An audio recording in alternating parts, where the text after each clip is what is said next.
has taken over. Let's go. It's Ferrall. Coast to coast. Steaks, chicks, stacks. You and I are going to make a lot of money. It's Ferrall, coast to coast.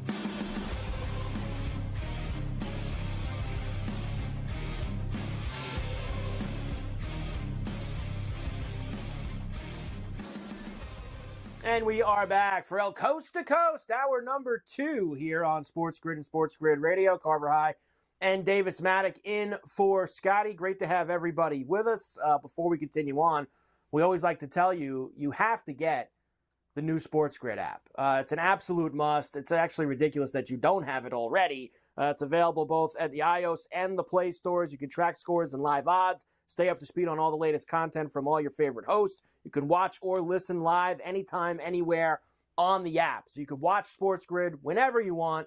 You can listen to SportsGrid Radio whenever you want, maybe even Carver and Lisi, weeknights at 8 p.m. East. You can listen to that on the app on SportsGrid Radio if you so choose. You can follow Davis Maddock on the app, and you can get all his juice throughout the week. So go to the iOS or the Play Store now. It is smarter to be on SportsGrid. Go to sportsgrid.com/watch to catch all the platforms you can find us on. All right, Davis, let me finish these up with you, these specials for these guys that got moved yesterday. Next one I have for you is Barkley here. 6+ touchdowns. This has actually gone to minus 250 now since this morning.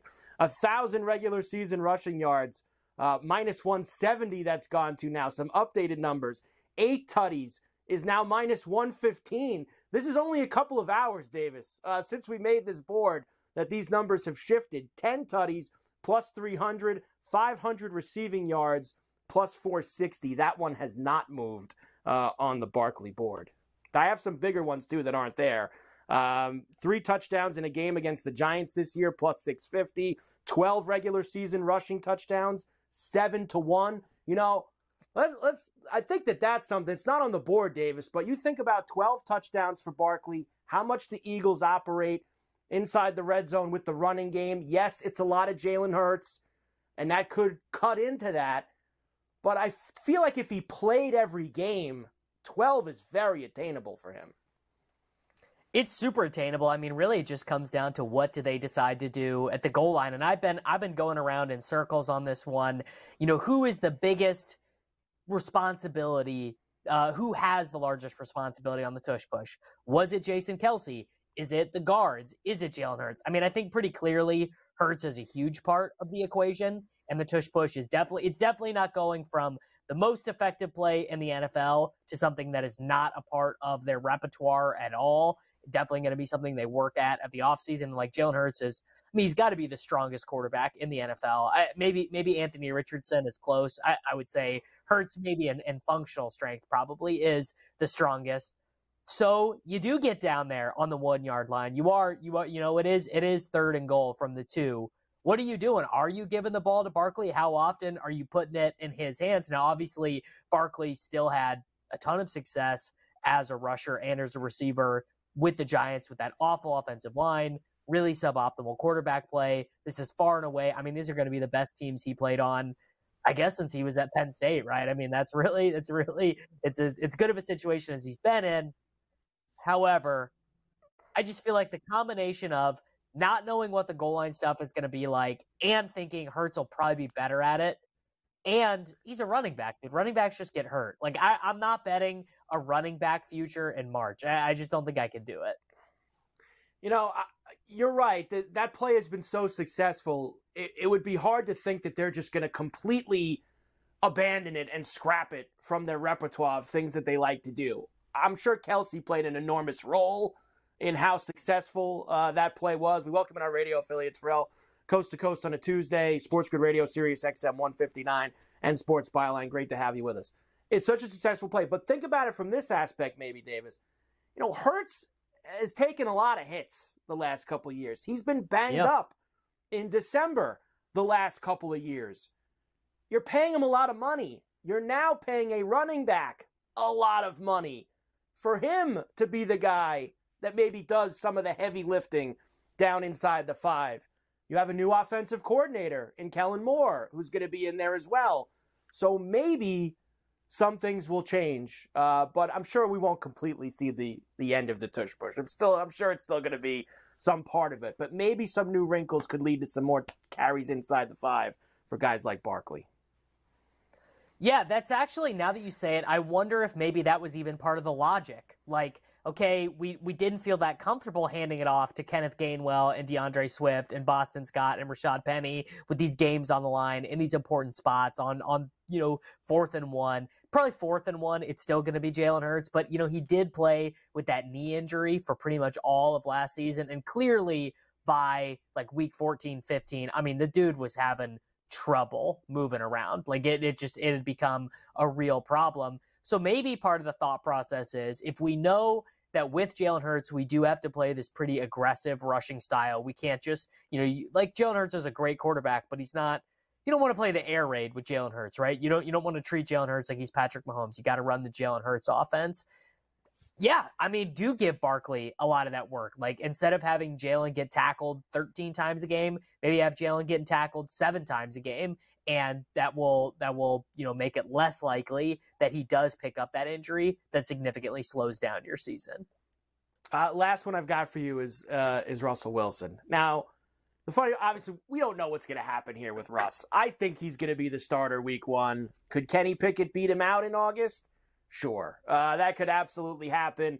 And then we really, with Russ, should probably wait, Davis, for when they put out those over-unders, right, for a lot of the stats. We might be able to make a play on some unders with Russ once those numbers are there. But 25 regular season passing touchdowns, plus 175, 3,500 yards, plus 210, 30 tutties, plus 470.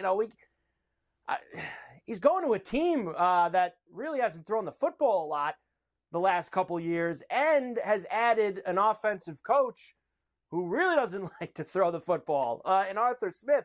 All these numbers for me, Davis, for many reasons, are just not they're not viable for me. I mean, the biggest reason they're not viable for me is Russell Wilson could throw for 3,200 yards, 17 touchdowns, and the Steelers could win 9 games, be the 7th seed in the AFC, and do exactly what Mike Tomlin wants them to do. And he could do that. He could do that in a season where maybe he starts the first 8 games, then Pickett plays 4 games, then Wilson comes back in. Like, that's been the whole, really, since Big Ben started to really decline. They just have kind of played this very middling style of football that Tomlin seems to really not have a problem with. Like, he seems okay with it. I think you're right. I think we wait for the over-unders and we hit some, like, under 22.5 touchdowns for Russell Wilson. I'm taking that. Yeah, I think the unders are going to be the way to go for him, that's for sure. The Falcons went from 50 to 30 to 1 for the Super Bowl. Steelers went from 80 to 66. Vikings went from 40 to 80. Those were the 3 teams that moved the most on the big board after all the moves yesterday. There'll be more to come, that is for sure. All right, Ferrall Coast to Coast here on a Tuesday. Carver High, Davis Maddock in for Scotty on SportsGrid and SportsGrid Radio. We'll come back. We got a lot more to do. We got Coach later this hour with the Lion's Share as well. We're back on the grid right after this.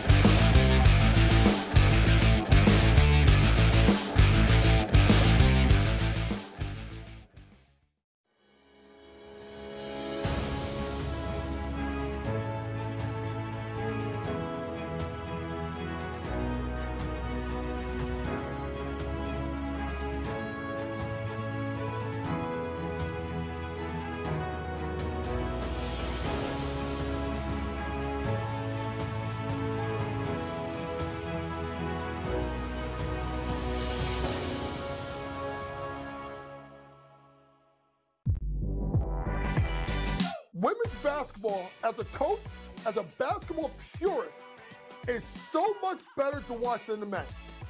You don't believe me? Sit down, watch it for yourself. Think about the fact that the athleticism is different.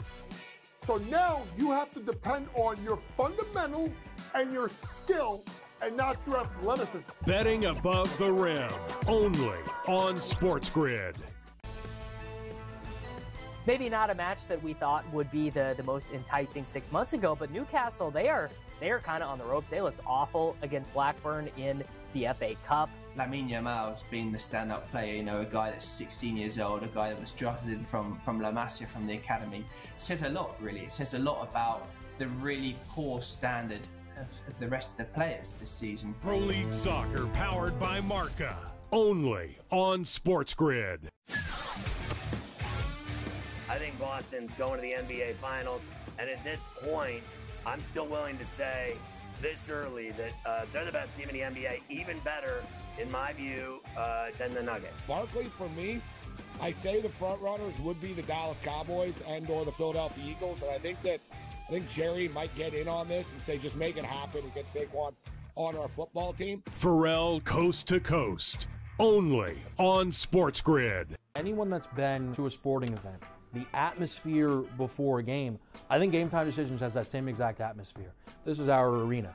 This is what we do. There is going to be an energy to Game Time Decisions that you will feel night in and night out. The excitement you get when you lock your bets in, when you're figuring out what you want to do, we can zone in on the biggest games each night. I want this to be the place that people come to before the games start so they feel as ready as possible to lock in their cards. We are going to hit every single one of those markets that you need to know about. We're going to go through every single thing, and I've got a great team behind me that's going to help me get the job done. There is not going to be a better place, I promise you, than Game Time Decisions to get that new information, react to it, and be able to then bet accordingly. We will have everything at our disposal, and we will use that to our advantage. I'm Kevin Walsh. Tune into Game Time Decisions from 6 to 8 p.m. Eastern on SportsGrid.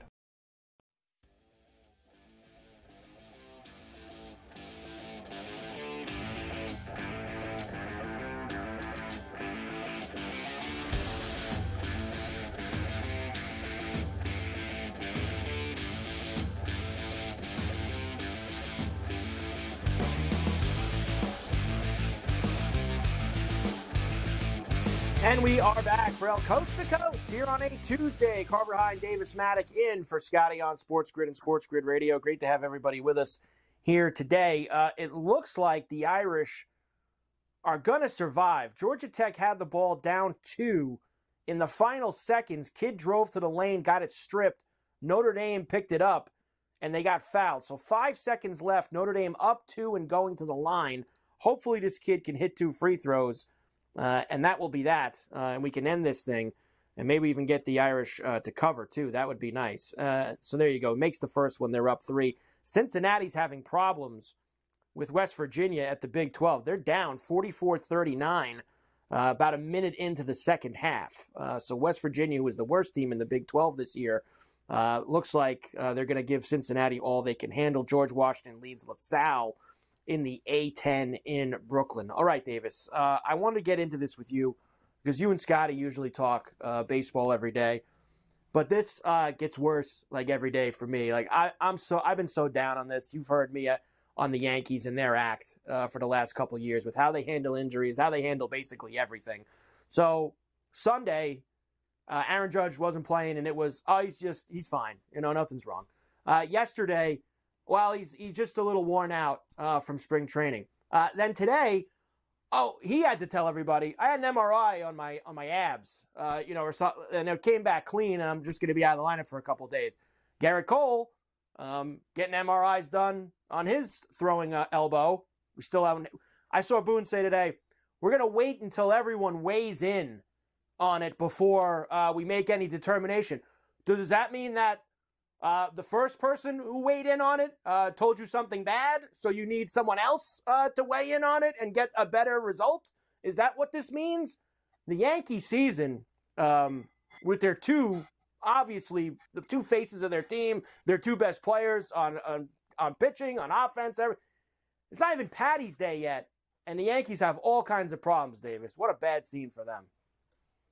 It's really, I mean, it's not the start of the season that you want to have when you're the New York Yankees. This is supposed to be a more, I mean, this last season was a nightmare. You know, Billy McKinney in there, just like Isaiah kind of Falefo had, I think, the 6th most plate appearances on the team. Jake Bowers is in there, leading off some days for the Yankees. It was just such a mess. And this season was supposed to be different. We were supposed to have Judge healthy, Stanton healthy. They're going to make a real run out of it. And of course, we're beginning the season with the 2 most important players on the team, Aaron Judge and Garrett Cole, already banged up. I mean, maybe the Aaron Judge thing will end up being nothing in the end. And I mean, if I'm going to try and make an excuse for Boone and for Judge, I guess I would say this. Clearly, the Yankees fans they absolutely hate how often and how injured Aaron Judge has been. So to say he's worn down, he needs a rest, whatever, maybe you're just trying to shield him from a little bit of criticism or whatever. I mean, I don't know if I really buy that.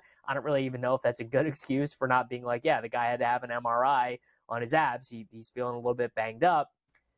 But that's whatever. But the Garrett Cole injury, I mean, if he really is not ready for opening day, which is what Boone said it'd be optimistic, I mean, what do you even do? Like Garrett Cole is the only super strong pitcher on that roster, I guess, assuming that Carlos Rodon doesn't come anything back to form. I mean, I guess you and I both know how this ends, which is they're the team that ends up paying Blake Snell. Blake Snell tries to ramp up to get ready for opening day as fast as he can, and he gets hurt, right? That's what happens. That's precisely what happens. And I think we both know that those guys are all past the point of return in terms of opening day. Blake Snell and Jordan Montgomery aren't pitching for anybody on opening day. They haven't done anything yet. They haven't signed with a team yet. The other thing that they did today, what Bob Nightingale said, well, the Yankees have now re-engaged the White Sox on Dylan Cease. That's now the next guy. So I guess they don't want to pay for Snell and or Montgomery. They're going to go the trade route for Cease, and allegedly it doesn't include this Spencer Jones cat. And honestly, Davis, I'm tired of the overvalued, overhyped Yankee prospects. Get me someone who will actually help now as opposed to somebody who maybe is going to help 3 years from now. That's the way I've always kind of looked at things when you're the Yankees. It's different when you're a smaller market team. You need to be able to develop prospects. You need that. When you're the Yankees and when you're the Dodgers and when you're the Mets, prospects don't matter. You got all the money in the world. You got to go and find your ways in a different avenue. But most of the stories, Davis, say, well, they've put in an offer, but it's still not the best offer on the table. Well, why haven't the White Sox taken the best offer on the table yet then? Why have they not traded Dylan Cease yet then? What are they waiting for? For him to get hurt in April or in May? Is that what they're waiting for? I mean, I don't know what any of these involved parties are waiting for. I don't know what the Yankees are waiting for in terms of making improvements. I don't know what the White Sox are waiting for in terms of selling anything that is not tied down. That is not a good baseball team. That is not a team that is even ready to win the American League Central, the weakest division in baseball. I don't know what Blake Snell and Jordan Montgomery are waiting for. And more importantly, I don't know what the teams that clearly have a need for starting pitching are waiting for. My understanding of what's going on with Major League Baseball free agency, which is insane that it's March 12th and we are talking about Major League Baseball free agency. We should not be talking about this, is that basically teams are just drawing a line in the sand. We're saying, this is our offer. This is what we think Blake Snell, Matt Chapman, Jordan Montgomery, any of these guys, this is what we think they are worth. If you don't want to play for that, no harm, no foul, whatever, which just feels crazy to me because I could name probably about 20 teams right now that not only could use Blake Snell, but need him.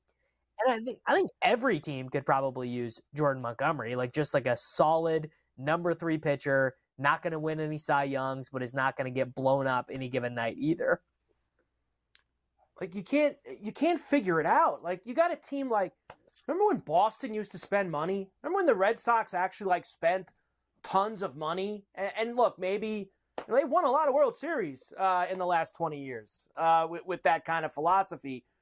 How are they not overpaying for one or both of these guys? They just lost Giolito, who stinks. They have nobody in their rotation. What are they waiting for? That's another team. Imagine being a Red Sox fan. I mean, I'm here complaining about the Yankees. Imagine being a Red Sox fan right now, Davis. Like, how have they not stepped up to buy one or both of Montgomery and Snell? That's got to be one of the most disappointing fan bases to be a fan of, where things were so great when you were, like, if you're my age, if you're 30, 35, 40, things were so great when you were young. Things were about as good as it gets. You break the curse, you win the World Series, you've got all these incredible teams, you've got David Ortiz, like, you're just, you're crushing the Yankees, you're just, it's unbelievable. And then you get to 2021, and the whole operation just starts to, or 2020 actually, and the whole operation then just becomes basically a bottom line operation for Fenway Sports Group. I mean, trading Mookie Betts away like you're a small market team when you are the Boston Red Sox, like that might as well be the curse again. You might as well have just cursed your organization for another 100 years. They've won 4 times in the last 20 years. They just won in 2018 when they beat the Dodgers in 5 games. Like, it's not like it's been 15 years like it has been for the Yankees. The Red Sox have won a lot, and it's amazing what they have now become. Shell of themselves, as now the Orioles and the Rays taking over the AL East, I guess. I guess that's who it's going to be now, moving into the driver's seat. Baseball needs to do like what the NFL's had the last 2 days. I know we've said this a billion times. They need 2 days where everyone is signing, everyone is excited on a time when there's nobody even on a field throwing a baseball. That is what Major League Baseball needs with their free agency system. Instead of us being 3 weeks from the start of the season, and there's guys who aren't even on a team yet. Stupidity is what it is. Ferrall Coast to Coast on a Tuesday. Carver High and Davis Maddock. Lions Share next with Coach Young. We're back after this.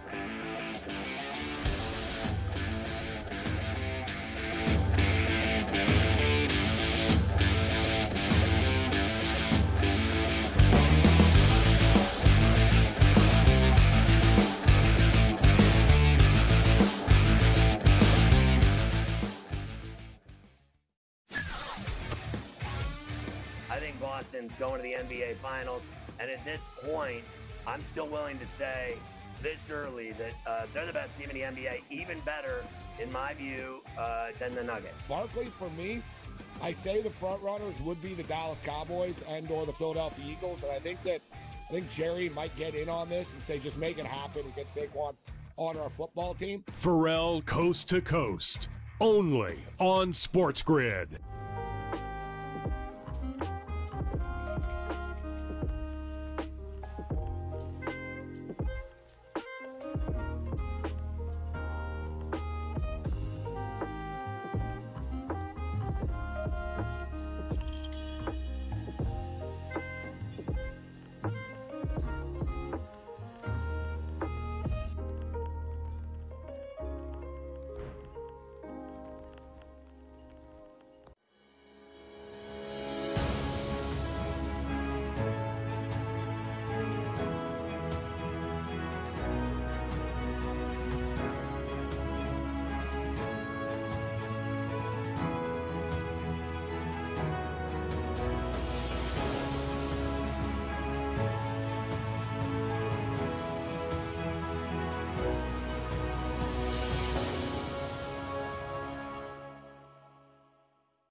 The Brooks are treating the Celtics 4 points better at minimum than maybe every single team in the NBA. And so far, I believe they've covered every game since the break. The Celtics' strict goal here, anything less than a finals appearance and a finals championship is going to be a failure for the Celtics. They got all the pressure in the world across the board here. Game time decisions, only on SportsGrid.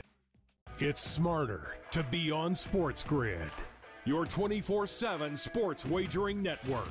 The early line. Magical and historic season in Lincoln, Nebraska continues. He is the best player in the NBA, but also in the biggest moments where the national media is watching. Newswire. Something that we have never seen happen before with one of the iconic coaches in the game. Ferrall Coast to Coast. The team covers. It's automatic. It's every time. Not sometimes. It's every time. Game time decisions. Luka is actually far more dangerous from 3 on the road this year than at home. This game here tonight you may want to consider taking as many points as humanly possible. In-game live, prime time. We got not one, but two coaches fired systems in place. Sports Rage This Late sort of Night. has letdown written all over it. It's going to be hard to match the emotion that they played with the other night. It's smarter to be on SportsGrid. The brighter the lights, the bigger the stakes. Hunt or be hunted. Know your prey. This is a whole new jungle.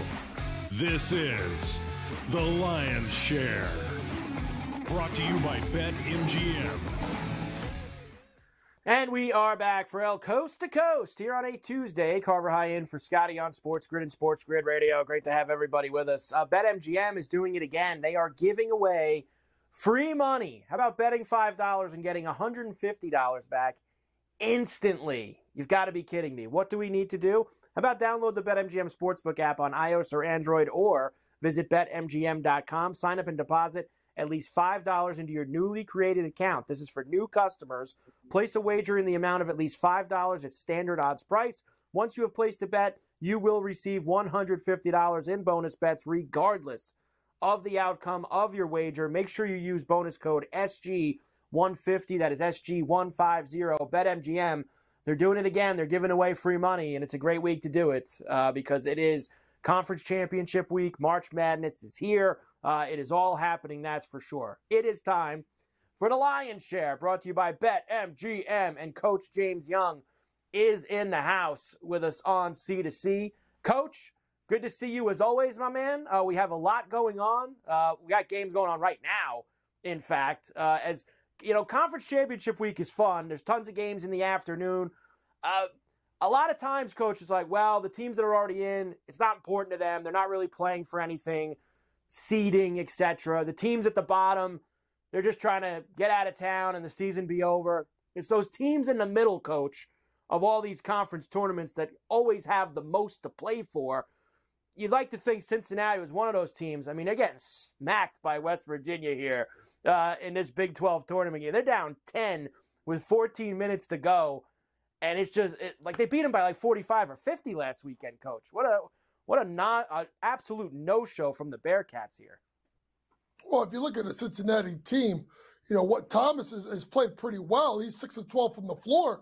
You know, the rest of the team is like 10 for like 30. I mean, they're just no-showing. And you saw it early in the game. I thought Cincinnati got off to a good start. But West Virginia just got going. And just you can't allow a team to shoot 7 for 12 from 3. And a Cincinnati team, folks, that does not shoot the ball well from 3, okay? But what they're being forced to shoot the 3. They've taken 24 3-pointers so far, and that is not good for a Cincinnati team. It doesn't shoot it well from 3. So, you know, a team that shoots 32% from 3. So what you have is a team in Cincinnati has size. Now you're making them shoot 3s. If you rebound, you get run out. So far, a good job by West Virginia. We'll see if Cincinnati can make a comeback. I may jump on them just to come back and win the game, just to try and hedge the fact that I took a minus 10.5 pregame. I mean, they're down 12 now. Actually, they're down 15 now. No, and maybe not. They're actually their live money line on BetMGM is plus 500, and they're getting 8.5 live. Yeah, It's still about 12.5 minutes left to go. Don't so. do that. I think we're gonna have to stay away from this one, Coach. We'll move on. Yeah. Let's get your NBA plays for the Lion's Share, because your last one's a college, and then that'll kind of lead me into some of the other stuff for tonight with College Rack. Let's start with the Knicks and the Sixers, who of course get back together at the Garden. They played there on Sunday night. They're playing there tonight. Sunday night, the probably worst game of the year in the NBA, and that's saying a lot. 79-73 was the final. Sixers beat the Knicks. The Knicks were like 9 for 41 from 3 or something like that. I mean, it was ugly, Coach. So the Knicks are now minus 6.5, 208.5 the total, and they might get OG Anunoby back tonight. Questionable. Seems like it's closer that he's going to be good to go. The Knicks need him, Coach. They need a little spark.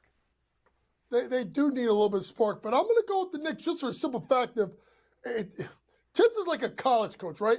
You don't want to be in practice after this game.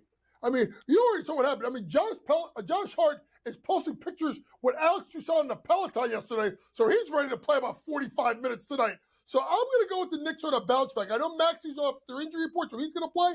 The line has moved since they've announced that it seems like OG's back. He is the muscle. He is the spark plug. It was a chippy game. I'm going to take the Knicks minus the points. They come back and they win this game and cover after that performance Sunday night. The Celtics won last night in Portland, Coach, and they covered that number. Back-to-back for them. They're in Utah against the Jazz. Here's the who's not in for Boston. No Jaylen Brown, no Kristaps Porzingis, no Al Horford. Holiday is back in. He didn't play last night. So it looks like you're going to get Tatum, Holiday, Derek White, and the crew as they are 5.5-point favorites in Utah against the Jazz. And yes, you're right, Carver. It's went from 6.5 to 5.5. And I'm going to take the Celtics tonight minus the points on a back-to-back. This team has a lot of pride. Utah has just been terrible. This is the second year in a row, Carver, that they've been not good after the All-Star break. I think Boston jumps them, and they go ahead and get the win. Give me the Celtics minus 5.5 now, not 6.5. The weird part is, Coach, is like they actually, before the All-Star break, got on like a heater. You remember, they didn't start good. They were awful in November.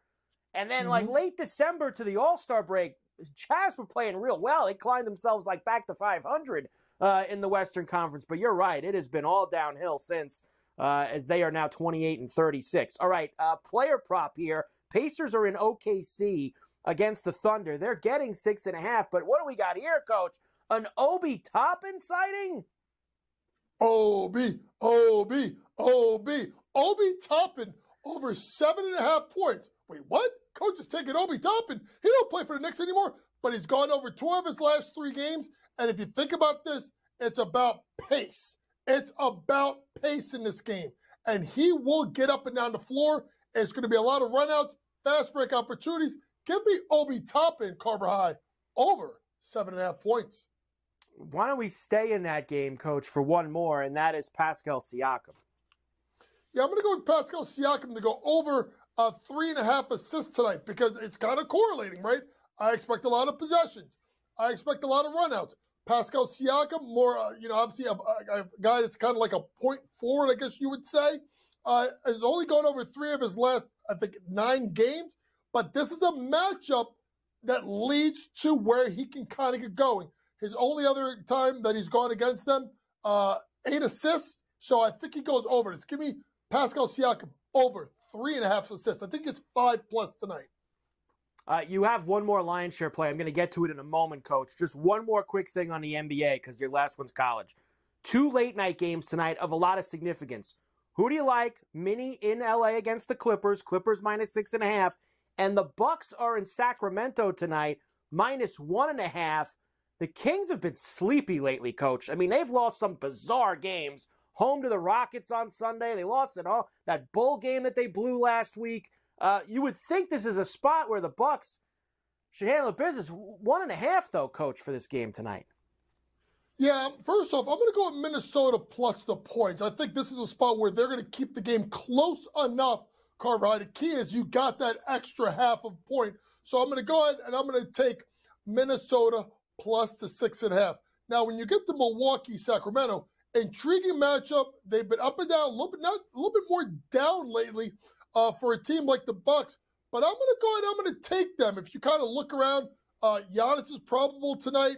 There's no really injury concerns. Middleton, he's been out like forever. And the other side, you do have Keegan Murray, who is questionable. So all systems go here for both teams. I think this is a big spot for a Bucks team that was playing great. That is kind of tailed off a little bit. They won their last game. This is a big spot versus a team in Sacramento that's starting to go the wrong way a little bit. I'm going to go ahead and take the Bucks plus the points. All right, Coach, let's get to college here with the time we have left together. Of course, the mid-majors are finally finishing up with all the heavies now getting going here on Conference Championship Week. And Gonzaga and St. Mary's in the WCC tonight out in Vegas. Gonzaga beat them, Coach, last week.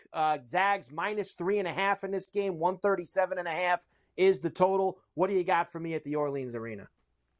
And real quick, it's the Bucks are favorites, so just take them on the money line. Let me make sure I say that correctly here. In regards to this game tonight, Carver, why is this coming on at 9 o'clock at night? I know this is the West Coast. This has got to be 7 o'clock. Coach has got to have to drink, go to Starbucks, get a little cappuccino, and wake up a little bit. It's better than 11:30. Last night, Gonzaga tipped at 11:30 on the East Coast, Coach, against the Dons. So at least the game's at 9. I'll give them, at least it's better than what they've been giving us. Yes, and if you think about this game, I'm going to go. Now, normally, folks, I would not go over minus 150 on the money line, but because it's this half a point, I have to take a minus 175. Now, the reason why I'm taking this, I think it's going to be a close contest. But Gonzaga, folks, is playing really, really well. Since they lost to St. Mary's February 3rd, they've played outstanding basketball, and they don't beat teams. They blow teams out. I think you get St. Mary's best effort. Both teams should be comfortably in the NCAA tournament. This is the rubber match. This team's playing better. Give me the Gonzaga Bulldogs on the money line, minus 175. You know I love these small conference tournaments, Coach. NEC final tonight. Wagner visiting Merrimack. Now, you know this, Coach, from knowing local hoops here. Wagner had so many years where they were the 1 seed in that tournament and blew it at home with a chance to go to the big dance. I think it's a little bit of karma tonight that they're a 500 team out of nowhere being in the final. They've won at Merrimack this year. I think Wagner wins the game outright, Coach, with their 7 scholarship players that they have. And shout out to Donald Copeland, done a great job over there. 2 Jersey guys going at it. Carver High. Here's why I'm taking Merrimack minus a point. Remember last year, they won the conference tournament, and they were ineligible to be in the tournament because of transition. Coach gets his team gets it done. Give me Merrimack minus a point. Plus, real quick, Iona wins tonight. Big Iona. Hey, Stony Brook, too, Coach, against College of Charleston, getting a lot of points in that CAA final as well. Hey, Coach James on the Lion's Share, brought to you by BetMGM. Coach is with me all day tomorrow. Be there.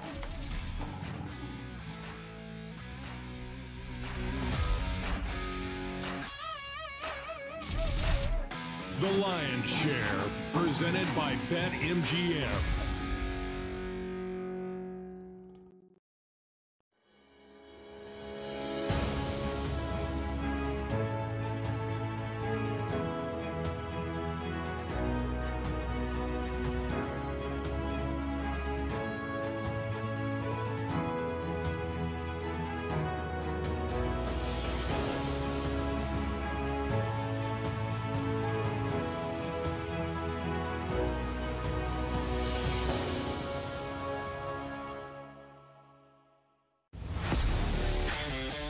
Laying points on the road in college basketball is an absolute landmine. I would not do it. I won't do it the rest of the year. I'm done doing that because it just consistently loses. I mean, 3 possessions in a 9-point game in which the opposition now is the clock, not the actual team you're facing, right? Right. And these guys are taking up shots. I mean, it's just like, that's why it's the NBA. In-game live, prime time, only on SportsGrid. Athletes in Canada, Wayne Gretzky, Connor McDavid, no longer can be part of these sports betting ads. Now, what's interesting is there is technically a carve-out that will still let these athletes and celebrities appear in sportsbook ads, but it's only if those ads are slanted toward responsible gaming. So you could still have a Connor McDavid saying, hey, bet responsibly on TV in Ontario. Newswire, only on SportsGrid. 4.22, the fastest man alive. The guy just made himself a whole lot of money, did he not? By now holding the record for the fastest 40-yard dash. But if it's one thing we know is that doesn't translate into quality football players in the NFL. So somebody will bite and overdraft him because he simply ran faster than everyone else. It's just rinse and repeat. The early line, only on SportsGrid. Anyone that's been to a sporting event, the atmosphere before a game, I think Game Time Decisions has that same exact atmosphere. This is our arena. This is what we do. There is going to be an energy to Game Time Decisions that you will feel night in and night out. The excitement you get when you lock your bets in, when you're figuring out what you want to do, we can zone in on the biggest games each night. I want this to be the place that people come to before the game starts so they feel as ready as possible to lock in their cards. We are going to hit every single one of those markets that you need to know about. We're going to go through every single thing, and I've got a great team behind me that's going to help me get the job done. There is not going to be a better place, I promise you, than Game Time Decisions to get that new information, react to it, and be able to then bet accordingly. We will have everything at our disposal, and we will use that to our advantage. I'm Kevin Walsh. Tune into Game Time Decisions from 6 to 8 p.m. Eastern on SportsGrid.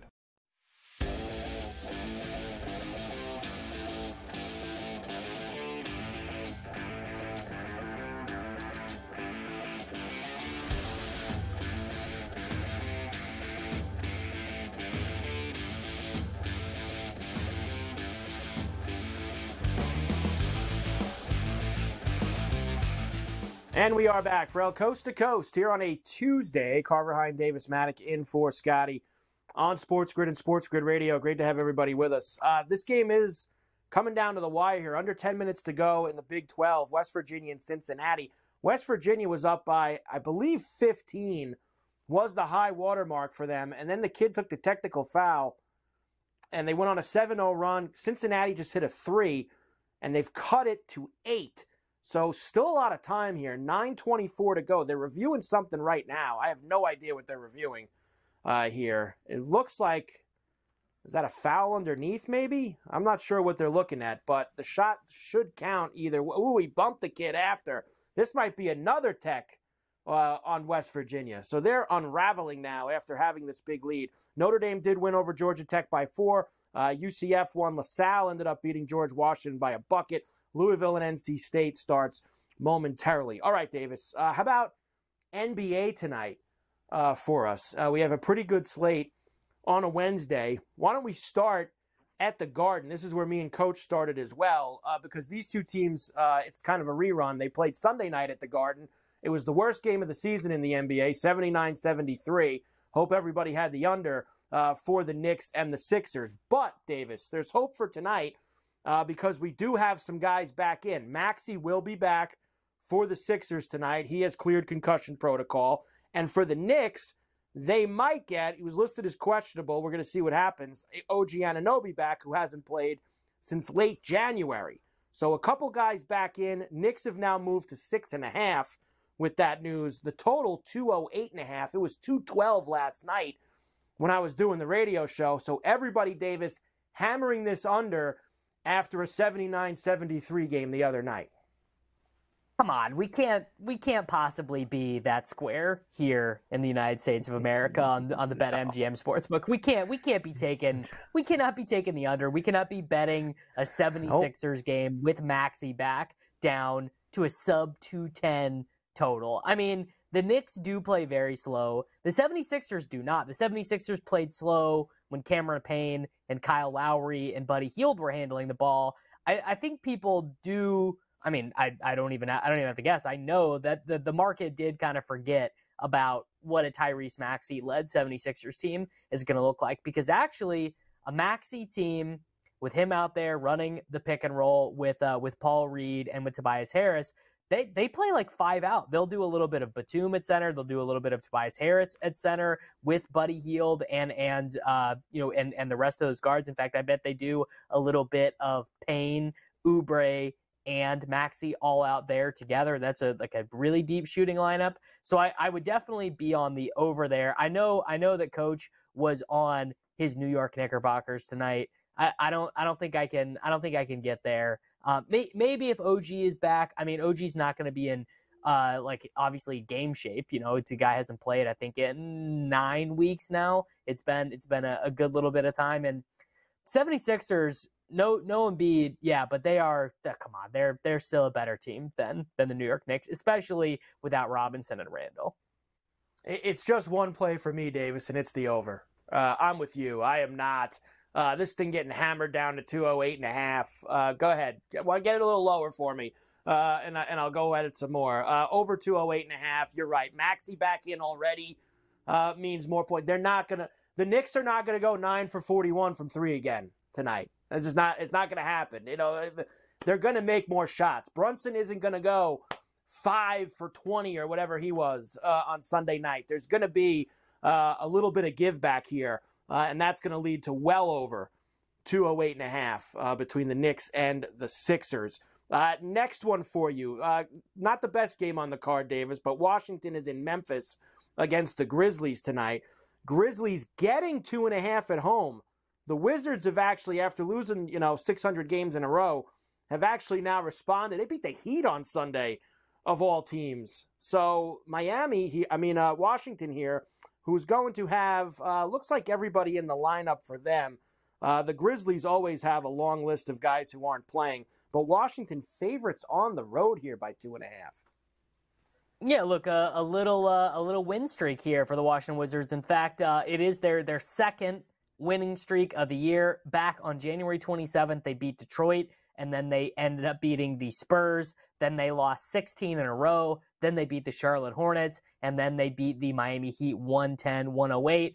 Obviously, the big turnaround here for them has been that Jordan Poole went from basically being the worst player in the NBA to like a reasonably passable guy. Actually, he was awful against the Heat, which is sort of interesting. But over the last 6 weeks or so, he's been a little bit closer to like a net neutral player. That has been pretty big for them. They also have found like a little bit of something with Bilal Coulibaly and Deni Avdija. Like those lineups, Marvin Bagley is not going to be playing tonight, so I don't really know who is going to be starting at center, honestly, for the Washington Wizards tonight. Obviously, Gafford is not on the team. I guess it is going to be Rashawn Holmes is going to be your starting center tonight for the Washington Wizards. I don't think I can take a side either way here. I mean, I probably would say the Wizards shouldn't be favored over anyone, so give me the plus money on the Grizzlies. But that would require me, I don't know, could off the top of my head, I name the starting lineup that the Grizzlies are going to have tonight. They've had the most different starting lineups in the NBA. Their page on Basketball Reference of players listed as out is over 10 players, so more than the average NBA rotation they just have listed out. It is unbelievable how banged up this Grizzlies team has been this year. Yeah, 13 players altogether. Amazing. Memphis, if all the doubtful and questionable players don't play, Memphis would have just 7 healthy bodies against Washington. Like, you're right. This is a game I just can't go anywhere near because Grizzlies are awful, but Washington shouldn't be favored against anyone. Just an impossible game to try to get yourself involved with. The Pacers are in OKC against the Thunder tonight. Now, this is a good one, Davis. -6.5 for the Thunder at home, 240.5 the total. Coach just had a couple props for the Pacers with Siakam and with Obi Toppin. What do you like here tonight? I mean, I think probably the way to move here, I would like to say it is the over. Oklahoma City's defense is actually way better than you would think, considering they're the second youngest team in the NBA. They are they're 5th in the NBA in defensive rating, 3rd in the NBA in offensive rating. They are 11th in pace. Obviously, the Pacers are the fastest team in the NBA and one of the top 5 teams in offensive rating. So we kind of want to go on the over here. Just looking at the matchups, I'm like, okay, Siakam versus Jalen Williams. Jalen Williams, by the way, is should be playing in this game, but does have that ankle injury that he sustained on Monday night. So we'll see how effective he's able to be versus Siakam. I like the Miles Turner matchup for the Pacers against Chet Holmgren. The only matchups that Chet has really struggled to impact himself in is when he kind of gets dragged away from the basket on defense, and it just leaves, I mean, the Thunder are already such a small team, but when he's against someone, like Miles Turner who shoots 3-pointers, it does get a little tricky for them. I would not bet Oklahoma City Thunder here. I think probably the wager I would go here is over 241. I don't love it, but if I was going to take a side here, that would be the one. It's 2 teams that have consistently gotten over the number this year. I think over is the play. It could be one of those games that gets us a little 140, 135 type of game tonight with everybody making their shots. Houston is in San Antonio against the Spurs. Some bad news for at least the Rockets. Sengun, of course, got that ankle injury. He's not playing. He's out. Wembanyama is in, Davis, but second night of a back-to-back, coming off of missing 2 games with an ankle. The word is that there could be some lessened minutes for Wembanyama in this game. Rockets minus 3.5, 222.5 the total. Yeah, I mean, look, I'm definitely not taking the Rockets here. I have been pretty intrigued by the Spurs, and I've got an unbelievable stat. I read this the other day. Zach Lowe published this on ESPN. It doesn't even actually make any sense. On the season, in terms of net rating, the San Antonio Spurs are minus 8 points per 100 possessions. So on average, every 100 possessions, they are losing by 8 points.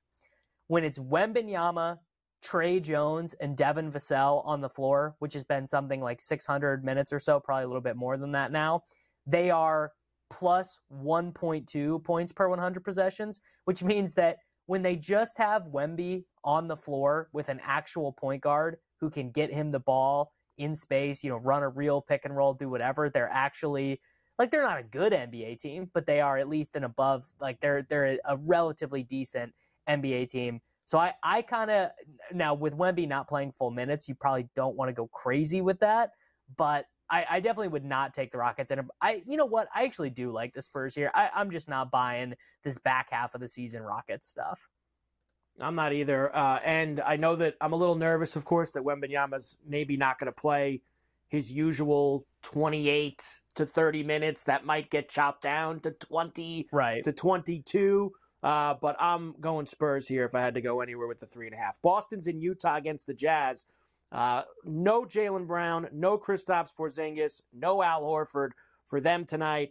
We have no Lauri Markkanen for the Jazz, of course. Right now, minus 5.5 for the Celtics. Davis, 230.5 is the total. It's Celtics for me. Me and Coach were just saying it. The Jazz are they have been so bad since the All-Star break. It's hard to back them in any capacity. Yeah, my two favorite bets tonight was this spot for the Boston Celtics and then the Bucks. I guess I'm assuming from looking at the Bucks spread, someone is going to be out. I mean, Middleton already has been announced out. Maybe Brook won't play. Maybe Portis isn't playing. Obviously, I don't like them as much if Giannis is not playing. But this spot for the Celtics, no Markkanen, no Walker Kessler. It's just the Jazz are not. I mean, they traded away two of their top 8 guys in their rotation. You trade away 20% of your rotation at the trade deadline and Fontecchio and Kelly Olynyk, you're going to be a bad team. And then when your best player is also injured on top of that, one thing I have noticed in my years of doing this is the Jazz have one of the bigger home court advantage adjustments in general on the line. It's almost similar to the Nuggets in terms of how the books treat it. But come on, this is like the 23rd best team in the NBA in the Jazz and the best team in the NBA in the Boston Celtics. We're taking Boston -6. Yeah, I'm on Boston. There's 2 others, of course. Timberwolves are in LA against the Clippers. Bucks are in Sacramento, as you mentioned. I'm with you on the Bucks. As long as Giannis is playing, I'll take the Bucks. It's actually moved to Kings -1.5, and he's listed as probable. He should be playing. That's kind of bizarre to me. And I can't go near the Minnesota Clipper game, Davis, because there's so many guys listed as questionable for both teams. I have no idea what's going to go on there. I mean, if I had to bet it sight unseen, I would just take the under with all these dudes questionable. The more you get into the backup guys, particularly on the Minnesota side, the worse that it is going to be. But that's the only thing I got there. Yeah, that's it. Davis, tremendous job with the extended version today here on Coast to Coast. You'll be back with me, of course, tomorrow in your usual spot where it is Golf Wednesday, Davis. Don't forget that. We have the Players' Championship coming up at TPC Sawgrass, so I know you'll have some selections for that. Davis Maddock here with us. Great job, Davis. We'll see you tomorrow. Coast to Coast. We're back after this.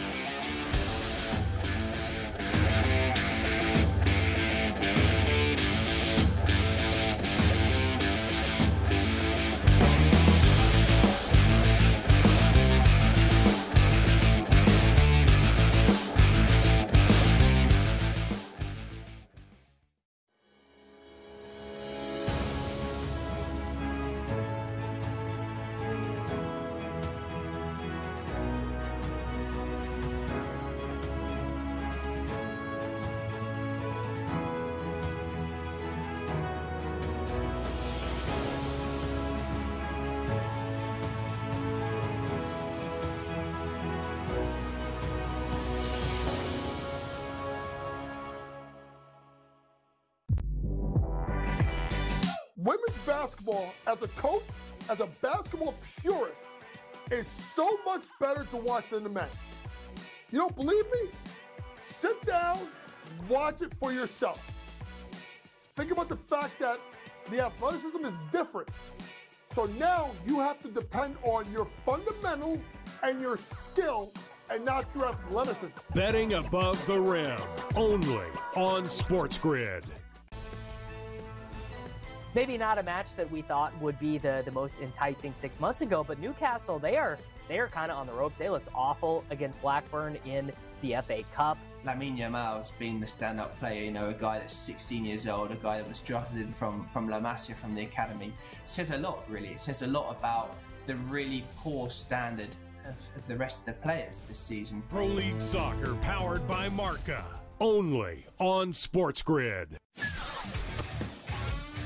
I think Boston's going to the NBA Finals, and at this point, I'm still willing to say this early that they're the best team in the NBA, even better, in my view, than the Nuggets. Barkley, for me, I say the front runners would be the Dallas Cowboys and or the Philadelphia Eagles, and I think Jerry might get in on this and say just make it happen and get Saquon on our football team. Ferrall coast to coast, only on SportsGrid. Anyone that's been to a sporting event, the atmosphere before a game, I think Game Time Decisions has that same exact atmosphere. This is our arena.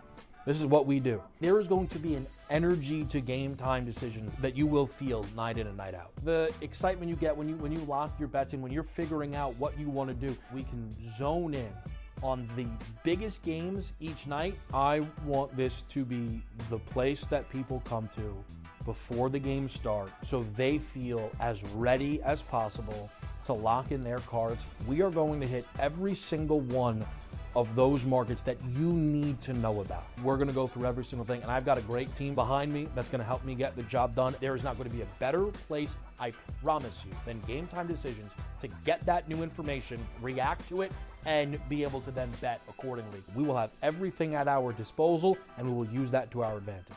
I'm Kevin Walsh. Tune into Game Time Decisions from 6 to 8 p.m. Eastern on SportsGrid.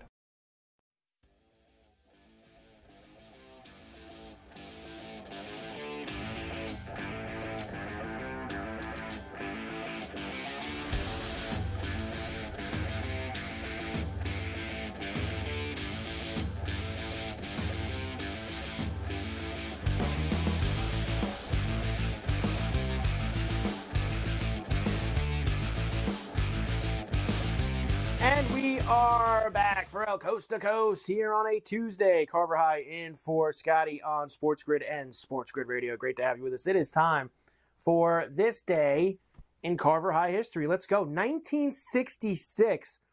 Bobby Hull of the Blackhawks sets a then NHL record, 2 goals against the Rangers for his 51st goal of the season. And we have it. Now then, Bobby Hull from his own blue line.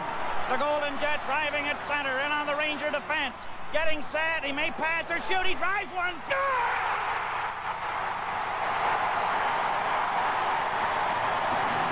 And the crowd goes wild here in Chicago. Bobby Hull has broken the all-time scoring record of 51 goals in a single season. And the crowd are going crazy. The ice is being completely littered with hats and popcorn and papers and rubbers and shoes. A blistering drive by number 9, Bobby Hull, who now is being congratulated by all his teammates on the far side. If you saw that one, you saw hockey history in the making. You may never ever see that again in your lifetime. Bobby Hull scoring 51 goals during a regular season. How about that? 1985, Larry Bird scores a career-high 60 points in the Celtics win over the Hawks. 87, Navy center David Robinson scores 50 points in an NCAA basketball game. I'm going to throw this one in. 2009, the 6-overtime game between Syracuse and UConn at the Garden in the Big East tournament where Syracuse survived, and they would end up going on to win the tournament. 2020, the NHL pauses the 1920 season. The NCAA men's basketball tournament canceled. The world shut down on this day in 2020, 4 years ago. And 1 year ago today, Scotty Scheffler, third golfer to have the Masters and the Players titles at the same time. He joined Jack Nicklaus and Tiger when he won the Players' Championship by 5 strokes. We have another hour to go. Coast to coast, Cincinnati leads West Virginia. Are you kidding me?